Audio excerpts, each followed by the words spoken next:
Now, in other videos, we've talked about models kind of existing on a continuum. Inherent risk is another such kind of continuum. And again, it's good to be explicitly aware and have critical thinking around inherent risks so that you know how to treat your model, you know what process best supports it. If you're a senior member of staff, you know how much weight to put on a certain area of a model from a review perspective. And again, as we've said at the top of all of these videos, this is all about making kind of implicit concepts a lot more explicit. So for me, inherent risk has really got kind of two bookends. At the one end, you've got what I typically refer to as distributed model. Now, these are large kind of data-heavy pieces of kit. At no point do any of the individual data points have any critical value. So a lot of budget models are fairly distributed in terms of their information. Related to that, they also have very close users. So to the extent that I put together a budget model for somebody, I anticipate they're going to be very close to the numbers. They're going to be able to understand whether a number looks reasonable or not. They've got a good frame of reference to get to whether the model is fundamentally doing what it should be. As a result, distributed models are incredibly low from a fundamental inherent risk perspective. Now, at the other end of the spectrum, we have what I like to refer to as pointy models. And the reason why they're pointy, it kind of relates back to that bow tie concept, is that your analysis is getting down to pinch points. It's getting down to very pointy locations. So these models are typically deal models. They often have inflection points. So for example, if you look at like a project finance model with a lockup in it, there are more locations at which incorrect logic can have a critical impact on the actual outputs and fundamental validity of the model itself. The reason why pointy models are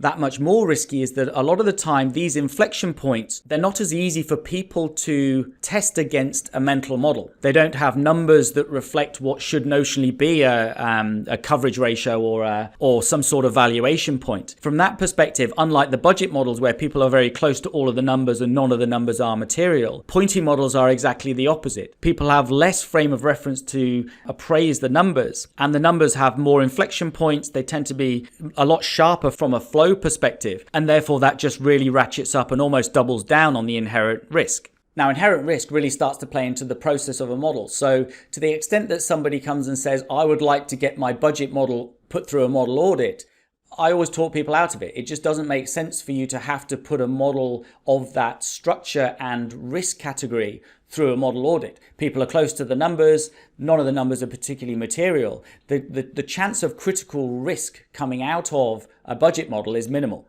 By comparison, to the extent that somebody's looking to put a deal model together and they need a model audit, I will be the first person to suggest getting that done. Now, in terms of handling the risk on pointy models, a lot of the time there's not necessarily much you can actually do to kind of manage the risk side of things. The numbers simply are what they are.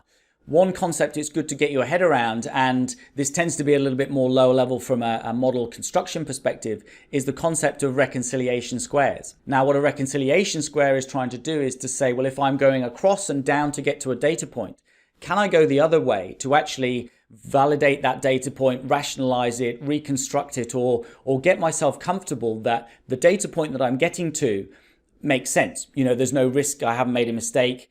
Can I get back to that on a logical kind of basis? So for example, if we're building kind of complex variance analysis pieces, I always like to put a reconciliation square in there so that I know that we've kind of added everything up and nothing has been necessarily missed.